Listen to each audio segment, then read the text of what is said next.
किया जा रहा है बिजली से संबंधित व्यवस्था को देखने के लिए और वो सुचारू रूप से चल रही है या नहीं चल रही है, इसके लिए आज हमने मध्यांचल और पश्चिमांचल दोनों हमारे जो महत्वपूर्ण जो डिस्कॉम हैं, जो वितरण कंपनियां हैं, उनके मैनेजिंग डायरेक्टर श्रीमती चित्रा और अमित जी के साथ हमने मीटिंग किया। विशेष बात जो मेरे मन में थी, कल मैंने नोएडा के भी अधिकारियों को बुलाया था, उनके साथ भी समीक्षा किया जो पश्चिमांचल के अधीन आता है, और बुंदेलखंड को लेकर के हमारे मन में थोड़ी चिंता थी।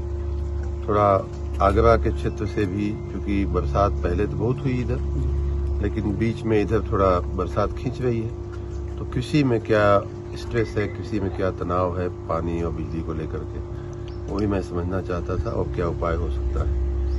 मुझे सभी अधिकारियों ने आश्वस्त किया है और हमने उसकी पूरी गहन चर्चा भी किया है कि कृषि के लिए जो 10 घंटे बिजली देने का प्रावधान है, किसी भी हालत में हम 10 घंटे से 1 मिनट भी कम नहीं होने देंगे, और अगर किसी परिस्थिति में कोई स्थानीय व्यवधान के चलते कम होती है तो उसको तुरंत पूरा किया जाएगा। दूसरी बात ये भी हम लोगों ने निर्णय लिया कि जो कई बार ट्रांसफार्मर का लोड कम करने के लिए, उसको मैनेज करने के लिए ये लोग एक घंटे, एक फीडर को 1 घंटा, दूसरे फीडर को 1 घंटा ऐसे करके भी देते हैं। उसकी जगह और लंबे समय तक एक फीडर पे हम बिजली दें, और जिन फीडरों में जो ट्रांसफार्मर्स कमजोर हैं उनको तात्कालिक बदल करके उन्हें अपग्रेड करने की भी कोशिश करें, जिससे कि किसान को ऐसा न लगे कि बिजली आई चली गई। ये जो अनुभव है वो बहुत खराब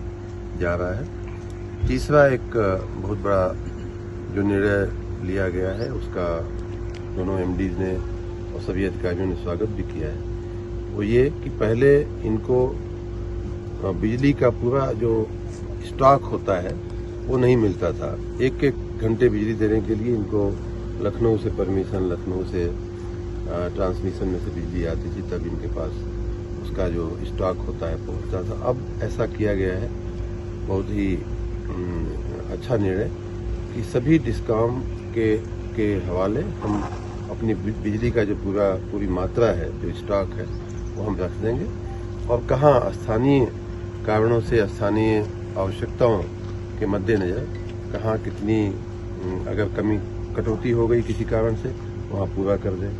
कहीं बरसात हो गई ज़्यादा तो वहाँ 10 घंटे देने की आवश्यकता नहीं है, वो बिजली हम कहीं और देंगे जहाँ बरसात नहीं हुई है। तो ये सब चीज़ें स्थानीय स्तर पे सोचने से फर्क पड़ेगा। इन्हीं सब बातों को लेकर के मैंने कल नोएडा के अधिकारियों से भी मीटिंग किया था। आज यहाँ आने का मौका मिला तो मुझे लगा कि दोनों महत्वपूर्ण क्षेत्र हैं, मथुरा से लेकर के सहारनपुर तक, बांदा और झांसी तक, तो बहुत बड़ा फैला हुआ दोनों एमडीज का क्षेत्र है। तो मैं पूरी परिस्थिति से वाकिफ होकर के कुछ अपनी बातें कहना चाहता हूँ। सर, नलकूप वाले जो फ्री का है वायदा, सर वो कब से लागू होगा? वो वायदा है, हम उस वायदे को निभाएंगे और उसकी प्रक्रिया चल रही है।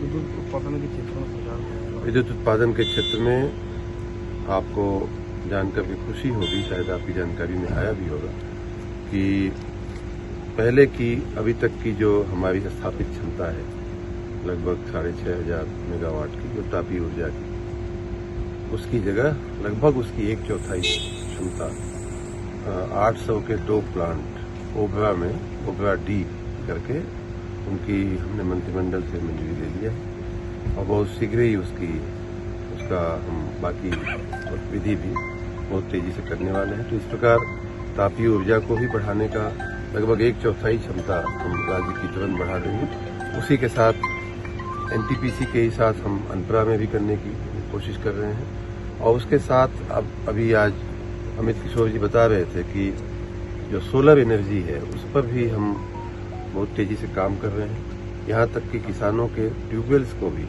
हम सोलर पर करने की बहुत भरपूर कोशिश में है। तो हर सोर्स से, चाहे वो तापीय ऊर्जा हो, चाहे सौर ऊर्जा हो, चाहे बायोफ्यूल हो, इन सभी सोर्सेज से हम विद्युत का उत्पादन बढ़ाने में लगे।